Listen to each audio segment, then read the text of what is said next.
tarde para você, seja muito bem-vindo aqui à nossa rede TVI. Estamos começando mais um programa Tarde com Deb e hoje o nosso assunto vai ser super interessante. Você acredita em sonhos premonitórios? Você acredita que alguém pode prever algum desastre, alguma tragédia ou alguma coisa boa? Você acredita nisso? Pois é, Juscelino Nóbrega da Luz.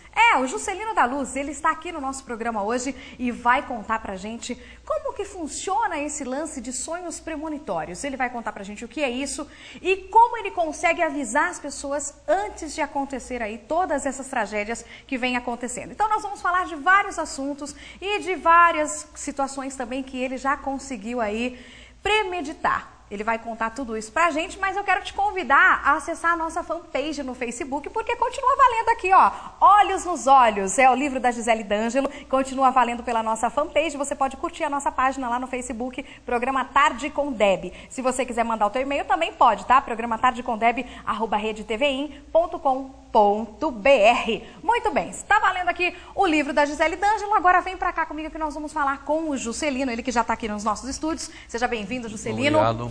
Seja bem-vindo sempre, Juscelino, que também é um grande parceiro já do nosso programa, tá sempre junto com a gente, o Juscelino da Luz. E hoje nós vamos falar sobre alguns assuntos aí que você conseguiu premeditar, Juscelino. Primeiro, conta pra gente o que é um sonho premonitório. O sonho premonitório é você poder ter aquela sensibilidade, né, antecipadamente, e você conseguir enxergar alguma coisa que pode ou não ocorrer no futuro. Então, dentro da parapsicologia científica, isso é bem explicado como uma pré-cognição, né? Então, você tem aquela sensibilidade, quando você sonha, e no meu caso, eu escrevo, né? O que eu recebo, essas mensagens, e mando antecipadamente para as pessoas para tentar minimizar ou evitar algum fato que venha a levar a vida de pessoas, assim, né? E essas pessoas, Juscelino, elas costumam responder para você quando você envia essas correspondências, ou às vezes elas nem ligam? Uma boa parte sim, né? Tem pessoas que hoje já têm uma abertura maior. Antes seria um tabu quando se falava de sonhos premonitórios, mas hoje não, já está mais aberta, a ciência também já está mais avançada no assunto, e muitas pessoas já entendem, já respondem.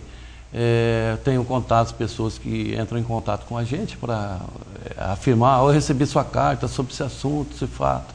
Então a gente vai levando essas mensagens, né, que seria no intuito até de ajudar aquelas pessoas que provavelmente estão envolvidas nesse sonho, né? Uhum. E a gente sabe de alguns assuntos que você conseguiu premeditar, e eu quero que você me fale o seguinte, como que você consegue descobrir os endereços? Por exemplo, o World Trade Center, a gente sabe que você também conseguiu premeditar a tragédia que aconteceu no 11 de setembro. Como que foi? Como você conseguiu descobrir o endereço? Tá, o World Trade Center até que é fácil, mas e aí? Você teve que mandar carta para quê?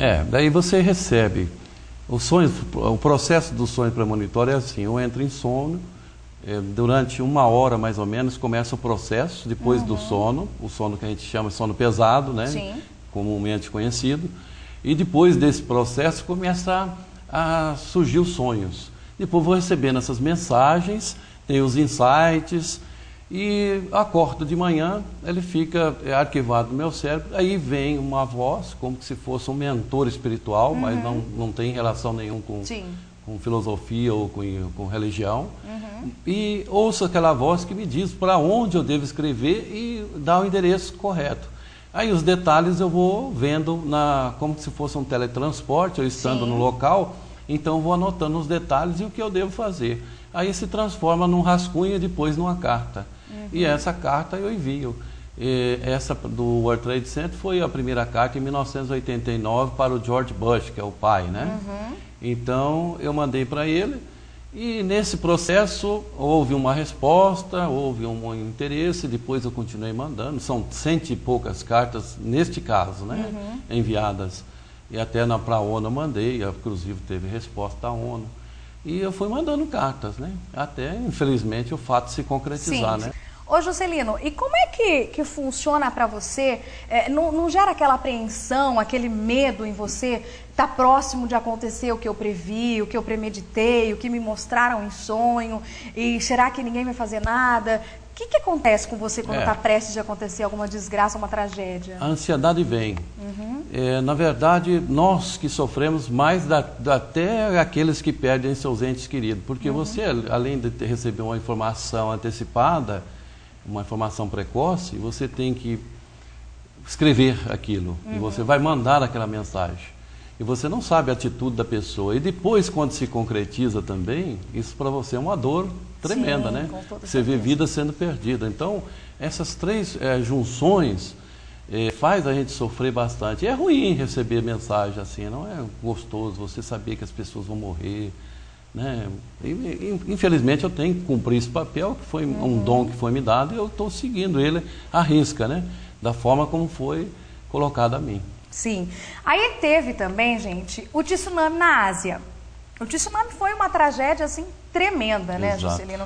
Foi em 2004, em 26 de dezembro, muita gente estava em férias, muita gente estava passeando, muita gente estava curtindo e acabou morrendo. Foram 220 mil mortos em 14 países aí, daquela região toda da Ásia, Indonésia, Sri Lanka, Índia, Tailândia, vários outros países.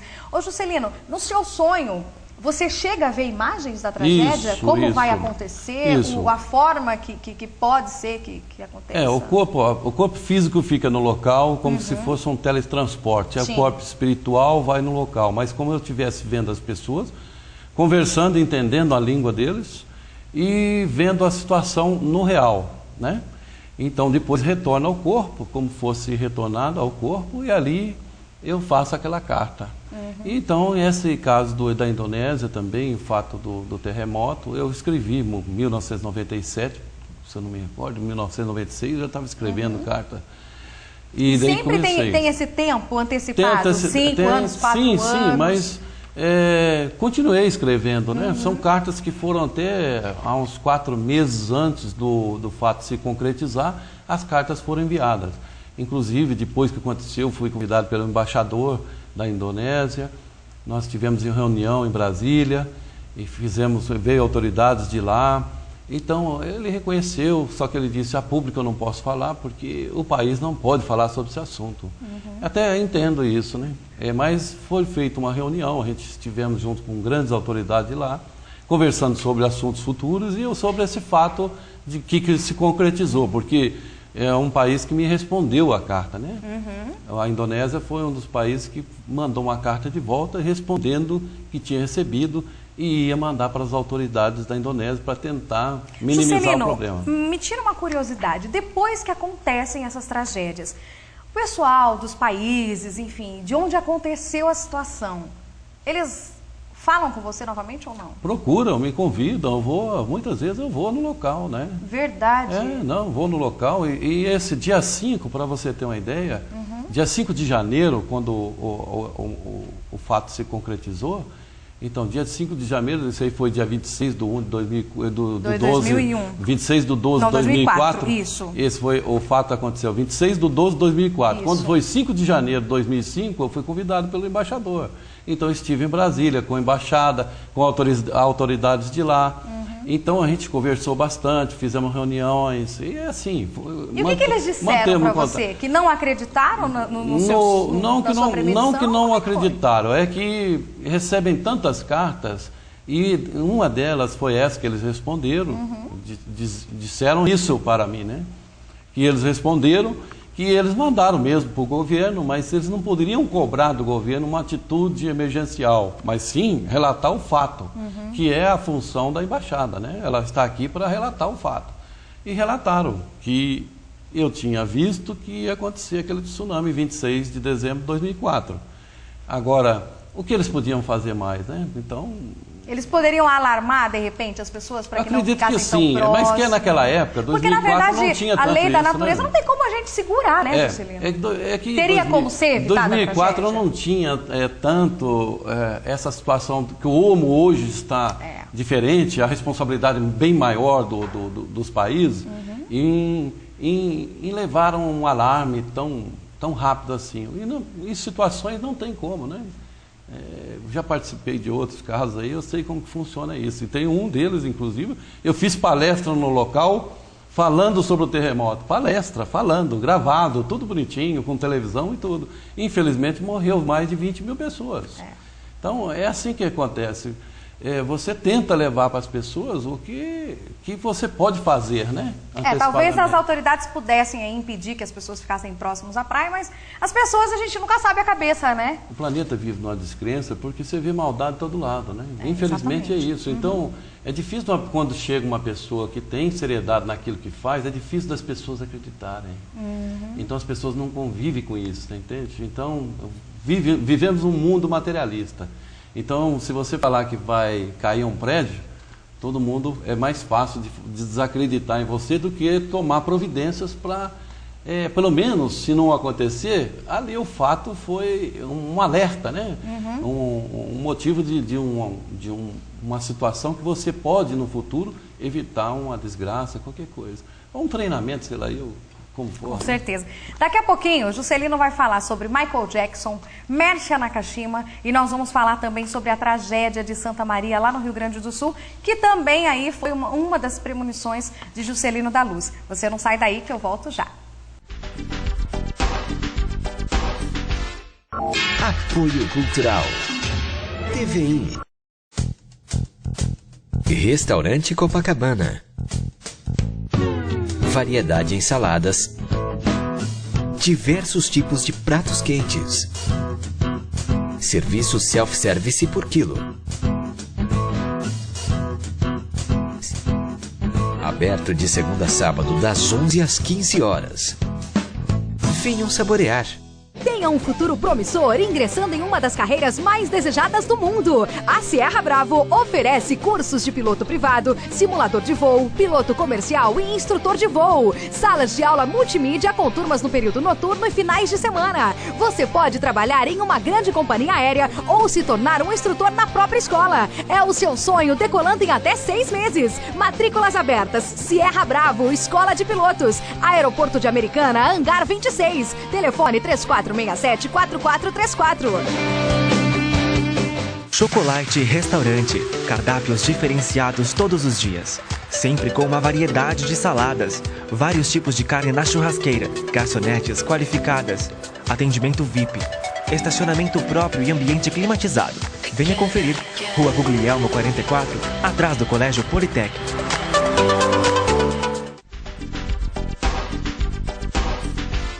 Já estamos de volta aqui no nosso Tarde com Deb. Seja muito bem-vinda, você que está aí curtindo o nosso programa aqui na Rede TVI. Pode também acessar o nosso site, redetvim.com.br, e pode participar com a gente via fanpage, a nossa fanpage no Facebook, Programa Tarde com Deb, e tem o e-mail, programatardecondeb@redetvim.com.br. Hoje o nosso convidado é o Juscelino da Luz, ele está aqui junto com a gente, e claro que nós estamos falando sobre sonhos premonitórios. Você acredita nisso? Você acredita que alguma pessoa possa prever o que vai acontecer, prever o futuro? Será mesmo? Juscelino está aqui tirando todas as nossas dúvidas e contando um pouquinho pra gente como acontecem esses sonhos. Juscelino, no começo da sua carreira, quando você começou a premeditar situações, desde criança você faz isso? Desde 1969, né? Eu tinha 9 anos quando começou esse dom.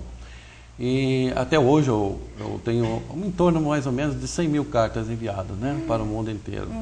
Então eu tenho um arquivo meu onde eu guardo essas cartas, né, e eu vou enviando. Esse é o processo, começou naturalmente. E como foi para a família, Juscelino? Foi difícil, né? Eu acho que uma situação que ninguém está acostumado. Então a gente procurou recursos. Eu acho que inicialmente mamãe e papai procurou recursos, como que é para psicólogos, psiquiatra, igrejas de várias denominações. Eles chegaram a imaginar que você seria um médium, alguma coisa desse tipo? Também, ou Chico Xavier, também. psicografava? Porque na verdade não deixa de ser uma psicografia quando você ouve a voz. Não deixa de ser, então procuramos, sim, em todos os lugares, né? Então foi uma busca, né? Na linha espiritual e na linha também do campo científico. Então tem um parapsicólogo dizer o que era para a mamãe, né? Que eu era um premonitor que tinha sonhos premonitórios. Foi isso que aconteceu, né? Mas vivíamos na busca, né? Até nos encontrar. Com certeza. E ficar ciente daquilo que a gente tem que fazer, né? E como foi para você, Juscelino, premeditar a morte do rei do pop, Michael Jackson? Como ser humano, todos os casos são difíceis, né? Você vê uma pessoa sendo assassinada por um ato de negligência, então é difícil, né? Você Porque ter que Michael avisar. Jackson a gente imagina que foi um mito, né, Juscelino? Sim. Você, assim, como é um premonitor, a gente imagina, poxa, ele nasceu negro, Isso. morreu branco, conseguiu ficar branco, gente, muito branco. Ele era branco como papel. Verdade. E de repente morre assim, tudo bem, não estava no auge da carreira, mas era um grande astro da música. Sim, e como foi para você isso? Para enviar essa carta, você recebeu alguma resposta? Alguns contatos assim com a parte da produção dele, alguns contatos, mas não assim pessoalmente, né? Com o caso dele não foi pessoalmente, só teve acho que 2 que foram pessoalmente, assim, com famosos, né? Mas com o dele não foi pessoalmente, então foram contatos, enviando até alguns meses antes da morte dele, né? Que a gente, infelizmente, mandou para o Tribunal de Justiça de lá, e onde a pessoa também está sendo processado já foi condenado. Exatamente, já está preso. Então aquilo que a gente escrevia bem antes, descrevemos, é uma atitude meio incorreta da médico e outros que estão envolvidos, ainda não apareceu, mas vão aparecer. Então, foi um crime, né? Sim, com certeza. Crime contra a vida dele. Foi infelizmente, esse fato é triste, mas a gente tem que... O que a gente fez foi tentar evitar ele mudar um pouco o sistema que ele vivia. Infelizmente, ele não pôde fazer isso, por alguma razão. E pagou muito caro, porque é a própria vida, né? Com certeza, com toda certeza. A gente está falando aqui sobre sonhos premonitórios, e nós estamos falando com o Juscelino da Luz, que é professor, é palestrante e é premonitor. Juscelino faz palestras aí no Brasil todo, também dá entrevista para as grandes redes de TV. Inclusive, você estava esses dias na Sônia Abrão, né? Que eu cheguei a assistir, falando sobre a tragédia de Santa Maria. Nós vamos falar sobre isso daqui a pouquinho também. E teve um caso que ganhou grande repercussão nacional, na verdade, até internacional, da Mércia Nakashima. Isso. Aquela advogada que foi morta e foi assassinada, foi jogada com um carro, ela ainda estava viva, né, Juscelino, na represa lá de Nazaré Paulista, e ela foi morta pelo namorado, pelo ex-namorado, que era o Misael Bispo, que era um ex-policial. E como que você avisou a família dela? Através de cartas? Também são cartas, né? Foram enviadas cartas, bastante, né? Cartas, inclusive até para a Mércia mesmo, né? Tem o endereço dela, eu não sei onde, não lembro o endereço, mas aqui de cabeça, mas tem na carta esse endereço. E a gente mandou tentando alertá-la, mas você sabe, ela gostava desse rapaz, infelizmente, né? Que tinham alguns motivos para ela se afastar dele, né? No final, né? Então, ela quando se afastou, ele se sentiu... eu acredito que ele mais ameaçado do que ele gostava muito dela, em alguns fatos que ela sabia dele. Então, essas ameaças levou ele marcar um encontro com ela e pegar ela e levar até aquele local. Foi constatado que ela morreu, gente, afogada, não pelo tiro que ela levou no rosto. E ela não sabia nadar. Então, assim, eu imagino no seu sonho o desespero, de repente, de você ver a pessoa morrendo afogada sem saber nadar. Exatamente. Como que é para você no sonho isso? É terrível, né? Você está porque aí você não vai poder... você convive aquele momento com aquela pessoa, aquela angústia, aquela tentativa de se salvar e não conseguir. Porque no sonho você está no local. Exatamente. Então, você convive aquele tudo com a pessoa, entendeu? E é difícil. As pessoas que estão do outro lado da tela, eles não entendem essa dor que a gente sente, né? Sim. Eles acham que isso aí é uma coisa que... para aparecer, para coisa... Não é nada disso. Na verdade, você faz como um papel social até, né? E um papel crístico também dentro da espiritualidade, que é você preservar as vidas. Esse é nosso intuito, o nosso trabalho é esse. E a gente, desde o começo, mandamos para a polícia que o nome da pessoa que era os dois, né? Foi o Misael e foi também o vigilante, o Evandro Bezerra. O Evandro é o motorista e o Misael é o grande... prepositor deste fato, né? Tudo isso. Não, ele mesmo, ele bolou tudo, arrumou a pessoa, tudo ele bonitinho. Sabia que ela não sabia nadar? Sabia de tudo, o local onde ele frequentava, né? O local onde ele frequentava, ele já sabia o caminho, onde poderia ou não, ele já tinha feito uma visita ali antes, você entende? Então, uma coisa bem premeditada. E nesse caso aqui, o julgamento vai acontecer agora dia 11 de março. Eles serão condenados também? Dificilmente escapa uma pessoa desse gabarito e desse nível, de uma condenação, né? Só se for um erro da justiça, mas isso é impossível, né? Porque é bem claro, e agora justamente juntando também a perícia, é difícil a pessoa negar que não foi ele, embora ele sempre negou, mas não tem como escapar, né? Eu já tive casos que eu participei e a pessoa negou na televisão, chorou e o juiz acatou minha carta. E está no processo, e prendeu a pessoa, está presa a pessoa. Então, tem vários casos que eu mandei carta antecipada. No início, a pessoa queria se safar, usou a mídia em termos, né? Usa até um certo tempo, depois não consegue mais. Sim. E chorou na frente da televisão, da câmera, fazendo de conta que não era assassino. E de repente a carta foi um salvaguarda. Sim. O juiz entendeu que aquilo tinha bastante conteúdo para incriminar aquela pessoa, mesmo sabendo que em fatos espirituais não podemos levar em consideração na justiça. Mas a razão pelo fato da carta estar antecedendo ao fato e o conteúdo ter recebido, a justiça ter recebido antes, Sim. então ela pode considerar sim, né? E em casos desse tipo. Então a justiça pode considerar que o conteúdo é valioso e pode também mandar prender. E eu acho que, de repente, assim, por mais que você pode pensar, isso não vai acontecer, mas acho que a gente tem que ficar com o pezinho atrás. Claro, tem que ficar claro. pensando, porque a gente não sabe. O minuto seguinte, a Deus pertence, é só Ele que sabe. E se for acontecer, e se não for, muito bem. Se for, a gente já tem que estar precavido. É verdade. Para não poder errar, né? Nem sempre vai acontecer, lógico, né? Eu não quero nem me comparar a Deus. Deus é supremo e Sim, todo com mundo toda sabe certeza. disso. A carta é enviada justamente para evitar. Se ela vai ocorrer, é outro fato. Nós não temos controle do futuro. Eu vejo Exatamente. o futuro, eu estou lá no futuro. Não é que eu vou ver o futuro. Eu não sou um vidente, né? Sim. Eu não me considero um vidente. Eu sou um clarividente e eu estou no futuro com essa situação. Agora, até o percurso deste futuro, o fato pode mudar. Já aconteceu várias vezes de mudar. Eu não tenho esse controle. Mas o índice de que concretizam é muito alto, 70% em torno Com certeza. se concretizam. Então, quer dizer, existe um valor nisso. Então, se há um valor, a gente tem que considerar. Tem, É exatamente. lógico que no meio desses todos os itens, tem pessoas que usufruem de outros meios para ficar rico ilicitamente. Então, as pessoas confundem, né?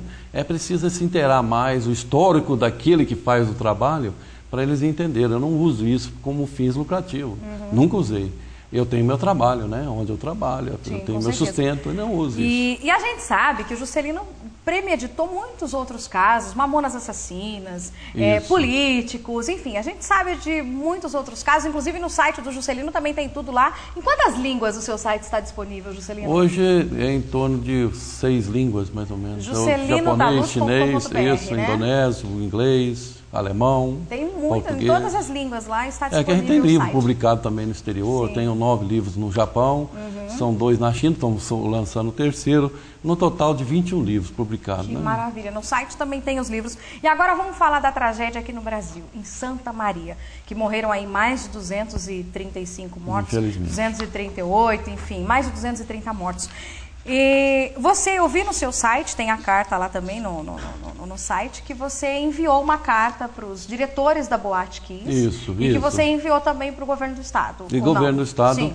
não mandamos para a Defesa Civil Sim. em 2011, depois a gente retornou para os donos da Boate Boate Kiss, e depois a gente retornou para a Defesa Civil da Prefeitura. Você ali. teve alguma resposta, Juscelino? Nenhum deles.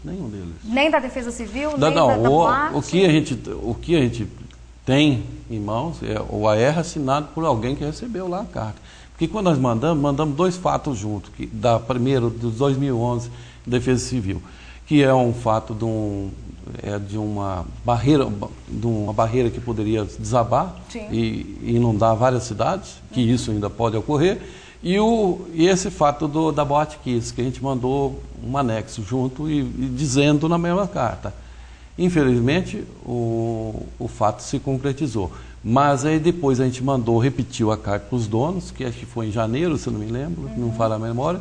Mandamos para o dono da boate em janeiro, e 2012, e mandamos em dezembro, um mês atrás, agora completou 2 meses quase, para a Prefeitura de Santa Maria, para a Defesa Civil, não para o prefeito, né? Vamos deixar bem claro, não foi para o prefeito, foi para a Defesa Civil. Sim.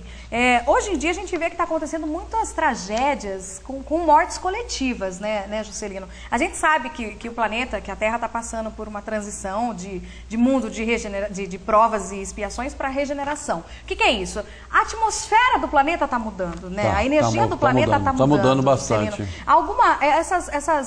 Esses desencarnes coletivos, tem alguma coisa a ver com essa energia, com essa mudança? Eu acredito que sim, em termos, porque o planeta está numa fase negativa, né? Energias negativas, e está aumentando. Você vê que a violência, o desrespeito, essas coisas se aplicam a energias, né? Acúmulo de energias em volta do planeta. Isso acaba criando essas mudanças e levando a essas mortes coletivas. Se não existisse aquela espuma do acústico na boate, que foi aquela espuma, na verdade, com a fumaça que aquilo causou, que mataram os jovens, os mais de 230 jovens. Porque aquele material era um material tóxico. Sim, sem sombra de dúvida. Automaticamente pegou fogo, a fumaça matou todo mundo asfixiado, principalmente a maioria dos casos lá, porque foram poucas as pessoas que morreram por queimadura. Se não existisse aquela espuma acústica, Juscelino, esses jovens aí poderiam estar vivos? Poderiam. Eu acredito até, não julgando, não sou para julgar injustamente, eu não tenho o poder de condenar ninguém e prejulgar ninguém. Sim. Mas existe um erro coletivo, primeiro partindo da fiscalização da prefeitura, que deveria fiscalizar direito. Segundo, o erro é do grupo, porque o grupo que apresentou sabe do problema, que poderia facilmente, dentro de um salão fechado, pegar fogo, é um deles. E uma responsabilidade um pouco maior é do dono da boate, por saber que aquele produto, aquelas espumas, eram produtos tóxicos que pegavam fogo fácil, e deixar ainda, falta de grande responsabilidade da parte dele, deixar ainda alguém apresentar pirotécnico dentro do próprio salão com excesso de pessoas, quer dizer, são jovens, 1.000 pessoas, o sustento daquele salão tinha mais de 1.500, um pouco mais ainda, dentro de um salão que não teria condições de funcionar dessa forma. Pensar no lucro se esquece nas vidas. Então também a responsabilidade maior é do dono do salão, dos 2 diretores, porque eles deveriam impedir isso, por questões até de ética e até de responsabilidade jurídica, porque eles sabem do problema. Mas às vezes o dinheiro... né? Fala mais alto, infelizmente. E como fala mais alto também o nosso tempo, né? O tempo urge, nós estamos terminando aqui o nosso programa. Já passou rapidinho essa tarde, né? Quero agradecer aí a sua audiência, Juscelino, quero agradecer imensamente a sua presença no nosso programa. Seja bem-vindo sempre. Obrigado, eu que agradeço a todos vocês, ao público também daqui. Americana, cidade muito bonita, eu gosto Quando quiser, pode aparecer, né? Quando tiver livros novos, manda pra gente. A cidade de vizinhos também são muito amáveis. Eu agradeço essa oportunidade de dar a gente a oportunidade para poder explicar um pouquinho sobre a premonição. Conte com a gente. E você, um beijo. Muito obrigada pelo seu carinho, muito obrigada pela sua audiência. O nosso encontro está marcado amanhã, às 2 da tarde, aqui na TVI. Tchau.